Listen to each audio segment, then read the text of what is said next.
Lebih baik kita baca doa dalam bahasa Melayu daripada bahasa Arab. Tapi kita satu pun tak faham langsung selama bertahun-tahun. Cakap je apa sahaja yang kita nak. Luahkan apa sahaja masalah kita. Ini contoh perbezaan doa bahasa Arab dan bahasa Melayu. Alhamdulillahirrabbilalamin. Wassalatu wassalamu ala syafil anbiya'i wal mursalin. Wa ala alihi wa sahbihi ajma'in. Allahumma fil lana zunubana waliwalidina walhamhuma kama rabbayani saghira. ولجميع المسلمين والمسلمات والمؤمنين والمؤمنات والأحياء منهم والأموات برحمتك يا أرحم الراحمين. ربنا ظلمنا أنفسنا وإن لم تغفر لنا وترحمنا لنكونن من الخاسرين. ربنا لا تزغ قلوبنا بعد إذ هديتنا وهب لنا من لدنك رحمة إنك أنت الوهاب. ربنا هب لنا من أزواجنا وذرياتنا قرة أعين واجعلنا للمتقين إماما. ربنا آتنا في الدنيا حسنة وفي الآخرة حسنة وقنا عذاب النار. سبحان ربك رب العزة عما يصفون وسلام على المرسلين والحمد لله رب العالمين.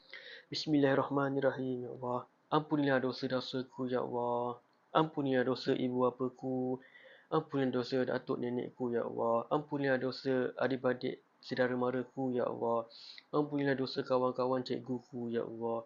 Ampunilah dosa segala muslimin dan muslimat yang masih hidup dan meninggal dunia ya Allah.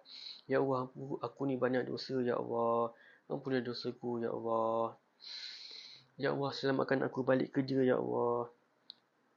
Ya Allah, elokkanlah motorku ya Allah. Janganlah rosak di tepi jalan ya Allah. Aku tak nak susahkan orang lain ya Allah. Ya Allah, ya Tuhanku, pemurahkanlah rezekiku ya Allah. Aku nak selesaikan hutang-hutangku ya Allah. Ya Allah, berikanlah aku kesihatan ya Allah. Sembuhkanlah penyakit gastrikku ya Allah. Sembuhlah penyakit jantung buasirku ya Allah. Sembuhkanlah penyakit demamku ya Allah. Hidung aku tersumbat ya Allah. Sihatkanlah ya Allah.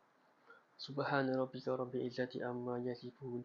Wassalamu alal mursalin. Walhamdulillahi rabbil alamin. Taqabbal ya karim.